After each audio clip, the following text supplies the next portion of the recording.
Salam sehat dan sukses selalu buat semuanya. Kembali lagi bersama channel ini, kita akan melanjutkan kisah Bang Harvey. Kiren Peddler meminta seseorang untuk menjemput Harvey, karena ada sesuatu yang ingin dia bicarakan dengannya. Masalah apa yang akan mereka bahas? Agar tidak penasaran, bersama gameplay ini, inilah kisah Bang Harvey chapter 5855 sampai 5859. Chapter 5855. Pintu mobil terbuka, dan beberapa orang barat berjas turun. Pemimpinnya segera berjalan dan mengamati Harvey York beberapa saat sebelum berkata dengan ringan. Tuan Muda York, Tuan Markis ingin bertemu denganmu. Tuan Peddler, Satria Perak. Harvey York terlihat sangat tenang. Segera, setelah memasuki mobil dan berkendara selama setengah jam, sebelum tiba di tepi gurun di pinggiran kota di outskirt. Di depan, ada ratusan orang berdiri dengan tangan ke bawah, dan ayah Judith Peddler, Kiren Peddler, berdiri di tengah kerumunan. Dia menyilangkan tangannya sambil melihat ke arah gurun di depannya. Kemeja putihnya berkibar di terpa angin dan pasir. Dan tidak jauh di belakangnya, seorang lelaki tua yang diduga sebagai dewa perang dari suku warrior, menatap ke langit, tidak tahu apa yang sedang dia pikirkan. Tuan Muda York, tolong. Pria barat berjas itu segera memberi isyarat, tetapi dia tidak bermaksud mendekat ke Harvey York. Namun, tatapan ratusan pria besar di sekitar semuanya jatuh pada Harvey York dalam sekejap. Tatapan mereka penuh dengan kekuatan, dan mereka jelas orang-orang yang pernah berada di medan perang sebelumnya. Orang biasa pasti akan ketakutan dan langsung berlutut saat melihat mereka. Harvey York tidak merasa takut sedikitpun, tetapi melangkah maju dengan ekspresi acuh tak acuh, dan berjalan 10 langkah dari Kiren Peddler. Pada saat ini, lelaki tua yang telah melihat ke langit tiba-tiba menundukkan kepalanya, matanya tertuju pada Harvey York, dengan sedikit peringatan. Harvey York tidak peduli, tetapi terus bergerak maju sampai dia mencapai tempat di mana dia dan Kiren Peddler berdiri berdampingan, dan kemudian berhenti. Adegan ini membuat pupil lelaki tua itu menyusut. Dia akan melangkah maju, tetapi Kiren Peddler melambaikan tangannya sesuka hati untuk menghentikannya. Kiren Peddler, mengapa kamu mencariku di sini? Harvey York berbicara sesuka hati, tanpa memperhatikan atau menahannya. Kiren Peddler tampak sedikit terkejut, tetapi alih-alih menatap Harvey York, dia masih menatap gurun di depannya, dan berkata dengan ringan. Tuan Muda York, berdiri di tepi gurun ini, apakah kamu tidak tahu apa yang aku lihat? Harvey York melirik dengan santai dan berkata. Bukankah itu gurun di outskirt? Gurun di outskirt mudah dikatakan, tetapi radiusnya tidak terbayangkan. Seseorang yang berdiri di luar hanya dapat mengetahui kebesaran dunia dan ketidakberartian dirinya sendiri. Di dunia yang luas ini, di antara mereka, orang-orang seperti debu dan kerikil di gurun di outskirt, dan mereka tidak berharga. Kiren Peddler berbicara perlahan, dengan sedikit emosi dalam kata-katanya. Setelah itu, dia perlahan berbalik, menatap Harvey York, dan berkata, sama seperti kamu, Tuan Muda York. Meskipun kamu sedikit terkenal di outskirt, tapi di seluruh negara seluruh dunia, kamu hanya debu dan kerikil yang terlihat sedikit lebih baik di gurun ini. Saat hembusan angin dan pasir bertiup, kamu tidak dapat ditemukan lagi. Harvey York tersenyum dan berkata, meskipun Kiren Peddler yang berpakaian putih adalah seorang musafir militer, aku tidak pernah berpikir bahwa pemahaman filsafat sangat mendalam. Aku pikir, jika kamu bukan seorang pangeran, kamu dapat pergi ke universitas dan menjadi dosen atau profesor.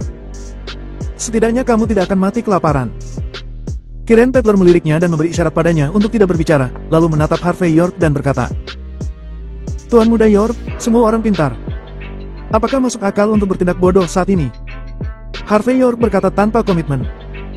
Kalau begitu, kamu bisa menjelaskannya dengan jelas. Chapter 5856. Kiren Peddler menatap Harvey York dalam-dalam.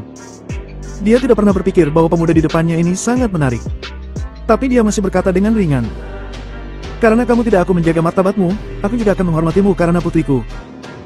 Aku akan mengatakannya dengan jujur.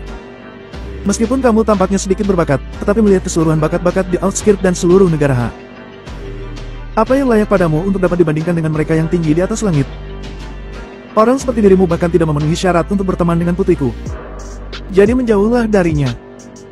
Jadi, aku harap, mulai sekarang kamu mengakhiri hubunganmu dengan putriku. Tentu saja, aku tidak akan merugikanmu. Setelah mengatakan ini, Kiren Peddler melambaikan tangannya dan melihat dia berjalan pergi dengan koper di tangannya. Koper itu perlahan dibuka, dan ada tumpukan uang kertas berwarna-warni di dalamnya. Pada saat ini, beberapa uang kertas terbang langsung diterpa angin dan pasir gurun. Di dalamnya, ada $1 juta. Kamu harus tahu bahwa uang ini cukup bagimu untuk menjalani sisa hidupmu dengan nyaman. kamu harus bersumpah untuk meninggalkan putriku, dan mulai sekarang, aku dapat mengatur agar kamu pergi ke tempat terbaik di dunia. Belajar di perguruan tinggi, tentu saja, aku akan menanggung semua biayanya. Ini adalah demi kebaikan putriku. Kiren Peddler bertekad untuk menang. Jelas, dia telah melihat terlalu banyak pria muda tampan di kehidupannya. Tetapi dalam menghadapi godaan seperti itu, berapa banyak orang yang bisa menolak? Harvey York dengan santai mengulurkan tangannya dan memegang sepotong uang kertas di udara. Setelah beberapa pandangan, dia melepaskan uang kertas dan berkata sambil tersenyum. $1.000.000? Masa depan yang cerah, itu benar-benar mengasyikkan. Tapi tidak, maaf. Aku tidak menyukainya. Harvey York hendak berbalik dan pergi saat dia berbicara. Harvey York, apakah kamu sudah mempersiapkan sesuatu? Kiren Peddler sedikit mengernyit. Harvey York tidak berbalik, tetapi berkata dengan ringan. Kamu tidak dapat mengontrol bagaimana aku melakukan sesuatu. Kamu. Hei. Kiren Peddler tersenyum. Aku tidak memenuhi syarat. Aku bergabung dengan tentara pada usia 18 tahun, dan menjadi seorang markis pada usia 40 tahun. Budidaya seni bela diriku sangat tinggi, dan aku adalah dewa perang. Meskipun aku bukan salah satu dari 5 adipati, tetapi aku dapat berbicara di depan kaisar. Di negara H, meskipun aku bukan warga negara, tetapi selain dari 10 keluarga teratas, 5 klan kuno, dan 4 pilar, siapa yang tidak bisa memberiku wajah? Kamu bilang, apakah aku tidak memiliki kualifikasi? Wajah Kiren Peddler saat ini penuh dengan kebanggaan, dan pada usianya, untuk memiliki pencapaian seperti itu jelas merupakan sesuatu kebanggaan terbesar. Yang terpenting, di matanya, anak perempuannya adalah calon ahli warisnya, dan jika dia memilih menantu laki-laki, dia harus memilih orang yang bisa menjadi sukses di masa depan. Namun dalam penyelidikannya, Harvey York tidak memiliki modal ini. Meskipun Harvey York diduga berasal dari keluarga York di Outskirt, tapi Kiren Peddler benar-benar tidak memperhatikan keluarga York di Outskirt. Dia tidak ingin membuat putrinya sedih, tetapi Harvey York tidak tahu harus berbuat apa. Kamu benar-benar tidak memenuhi syarat. Harvey York tampak tenang. Tunggu sampai suatu hari, ketika kamu menjadi kaisar agung dari suku warrior, kamu mungkin memiliki kualifikasi ini. Jika tidak, di mataku, kamu tidak memenuhi syarat. Ekspresi Kiren Peddler akhirnya berubah. Ya, aku bisa mengerti bahwa kamu memandang rendah diriku. Chapter 5857. Harvey York tampak terkejut. Aku sudah mengatakannya dengan sangat jelas, tidak bisakah kamu melihatnya? Mungkinkah kamu, yang disebut Ksatria Perak, memiliki IQ yang rendah? Wajah asli Kiren Peddler terlihat sedikit marah, tetapi setelah mendengar kata-kata Harvey York, kemarahannya tiba-tiba mereda, digantikan dengan senyum tipis. Anak muda, kamu sombong dan punya nyali, aku bisa mengerti. Bagaimanapun, anak muda dan menjanjikan selalu berpikir bahwa mereka luar biasa, dan bahkan berpikir bahwa mereka jauh lebih unggul. Aku selalu merasa bahwa kamu pasti akan berdiri di atas top dunia di masa depan. Sayang sekali banyak orang dengan ambisi seperti itu hanya bisa mendapatkan 3.000 sebulan setelah lulus dari perguruan tinggi.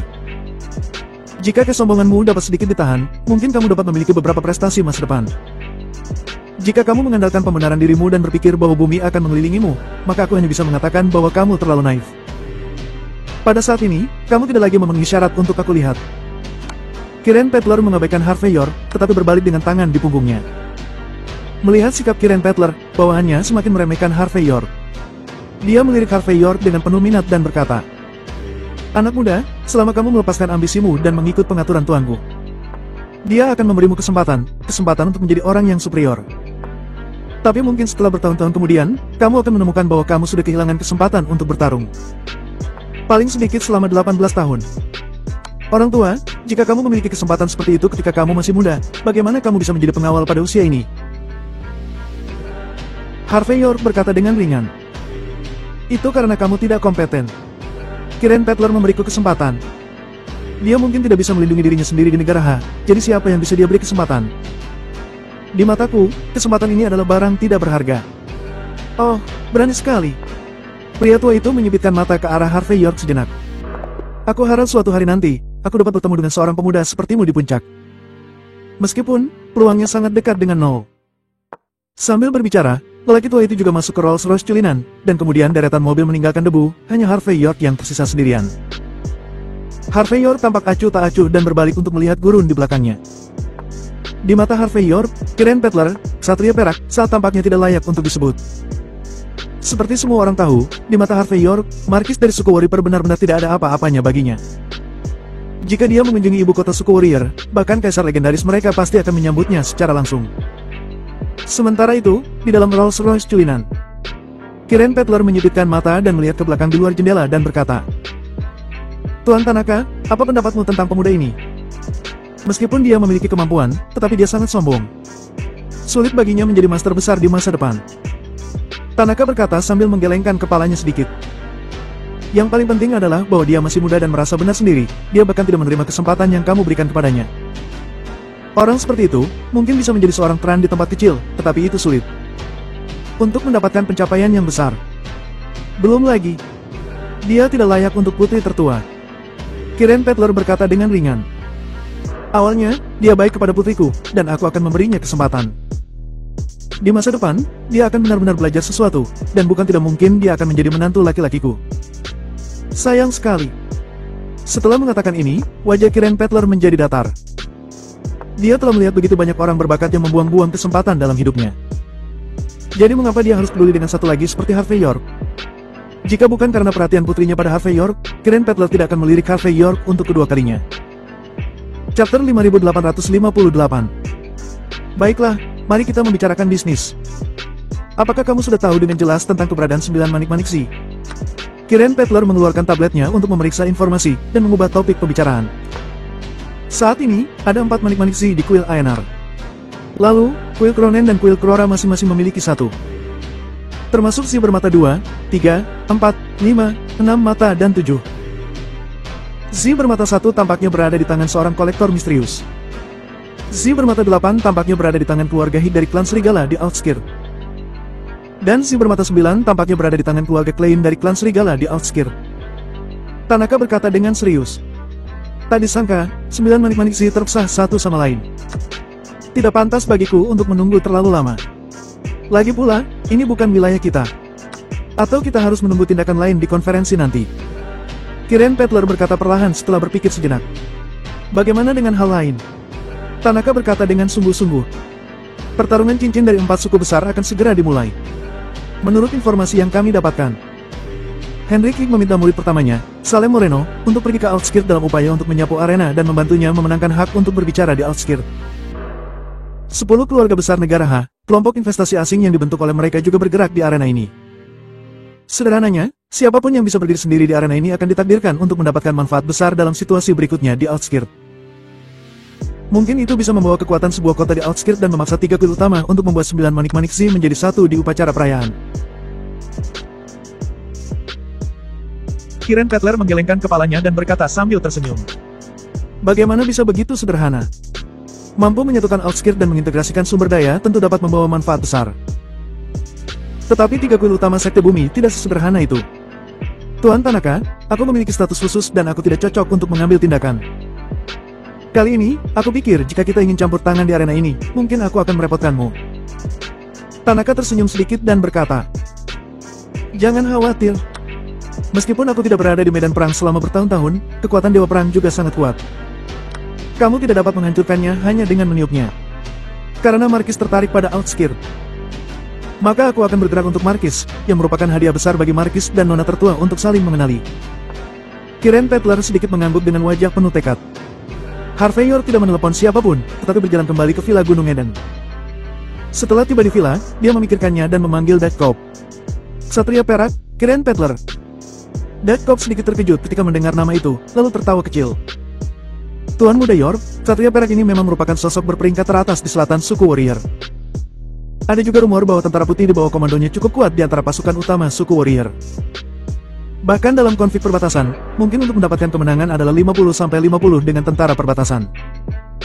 Namun, tidak peduli seberapa kuatnya, itu adalah pemborosan yang bahkan tidak berani pergi ke medan perang secara frontal. Bahkan Duke kelima akan merasa malu saat bertemu denganmu Tuan Muda York. Ketika Kaisar Agung dari suku warrior bertemu denganmu, dia harus dengan hormat memanggilmu pelatih kepala. Seorang pria berjubah putih, dia hanyalah omong kosong. Namun, dalam beberapa tahun terakhir, 1 atau 2 dari 5 adipati besar dari suku warrior sedang sakit parah. Jubah putih ini telah melakukan segala yang mungkin untuk mempromosikan perselisihan perbatasan dan mendapatkan eksploitasi militer, sehingga ia memiliki kesempatan untuk mencalonkan diri seorang duke. Jadi, kali ini dia membawa seorang master ke Outskirt, aku khawatir dia punya niat buruk. Chapter 5859. Harvey York mendengar kata-kata itu dan berkata dengan ringan. Apa yang dilakukan orang-orang di pasukan perbatasan? sehingga membiarkan orang-orang seperti Kiren Peddler memasuki perbatasan secara terbuka. Dagkop mendengar ini, tetapi tersenyum pahit. Tuan Muda Yor, sekarang perbatasan di Kementerian Perang, bukan saudara lama kita dari Sword Camp yang memiliki keputusan akhir. Orang yang sebenarnya yang berbicara adalah Jin Huan dari keluarga Jin di Mordu. Biarkan Kiren Peddler muncul di Outskirt muncul secara terbuka dan adil. Dimengerti. Harvey Yor berkata ringan. Karena beberapa orang telah melupakan perjanjian setelah pertempuran, aku akan memberi mereka pelajaran yang baik jika mereka memiliki kesempatan. Dagkop sedikit mengangguk, dan setelah beberapa saat dia mengingat sesuatu dan berkata, "Benar, Tuan Yor. Aku tiba-tiba teringat bahwa kali ini Kiren Peddler tiba-tiba ke Outskirt. Aku khawatir itu ada hubungannya dengan pertandingan cincin dalam beberapa hari." Harvey Yor bertanya dengan rasa ingin tahu. Pertandingan cincin? Untuk keuntungan setiap tahun, 4 suku besar di Outskirt dan klan serigala di Outskirt akan mengadakan pertandingan cincin setiap tahun. Dan di pertandingan arena ini, pada dasarnya semua kekuatan dapat berpartisipasi. Di pertandingan cincin, orang-orang yang ada di sini dapat mengintegrasikan berbagai sumber daya mereka di Outskirt di tahun depan, yang memiliki banyak manfaat. Tidak peduli apa pikiran Kiren Peddler, jika dia datang pada waktu khusus ini, tentu mereka datang untuk pertarungan cincin ini. Pertandingan cincin? Aku mengerti. Harvey Yor sedikit mengangguk. Setelah menutup telepon, ada telepon masuk, dan itu adalah Ernest Ray. Tuan Muda Yor, halo. Suara Ernest Ray di seberang telepon sedikit berhati-hati. Aku punya sesuatu yang ingin aku tanyakan padamu dari sini. Apa itu? Harvey Yor memiliki tebakan di dalam hatinya, dan berkata dengan ringan. Dalam beberapa hari, akan diadakan pertandingan cincin di luar tembok besar, dan menurut informasi yang kudapat, saudara keduaku Conrad Ray juga ada di sini untuk ini. Dia akan menghancurkan keluarga Ray, dan kemudian mengambil alih kekuasaan. Ernest Ray menghela nafas. Jadi, kurasa, mau aku jadi petarungmu? Harvey Yor tersenyum. Tidak berani, tidak berani. Ernest Ray berkeringat dingin melalui telepon. Ada juga tetua klan di keluarga Ray kami yang siap untuk mengambil tindakan. Meskipun kekuatannya tidak sebaik milikmu, dia juga seorang master seni bela diri yang telah berkultivasi selama bertahun-tahun. Kami sudah terlalu sering menyusahkanmu. Kali ini keluarga Ray dan aku tidak bisa menyusahkanmu lagi. Tapi aku memohon padamu secara pribadi. Salem Moreno akan berpartisipasi dalam pertarungan cincin ini. Dia adalah saudara Creed Moreno yang sudah kamu kalahkan sebelumnya. Kudengar dia juga memiliki kekuatan sebagai dewa perang. Aku takut keluarga Ray. Oke, jemput aku ketika saatnya tiba. Aku akan melihatnya. Harvey Yor berkata dengan ringan. Mendengar apa yang dikatakan Dagkop, awalnya dia ingin pergi ke arena untuk melihatnya. Sekarang keluarga Ray datang untuk memohon, dia tidak repot-repot mencari alasan lain. Itu disebut keberuntungan. Setelah beberapa kemudian, pada siang hari berikutnya, Harvey Yor, yang baru saja bangun dan selesai berlari, teleponnya tiba-tiba berbunyi. Ernest Ray menelepon dan berkata bahwa pertarungan cincin akan diadakan malam ini. Bahkan lokasi kompetisi cincin tampaknya telah berubah karena suatu alasan. Dan kali ini, ada begitu banyak orang yang berpartisipasi.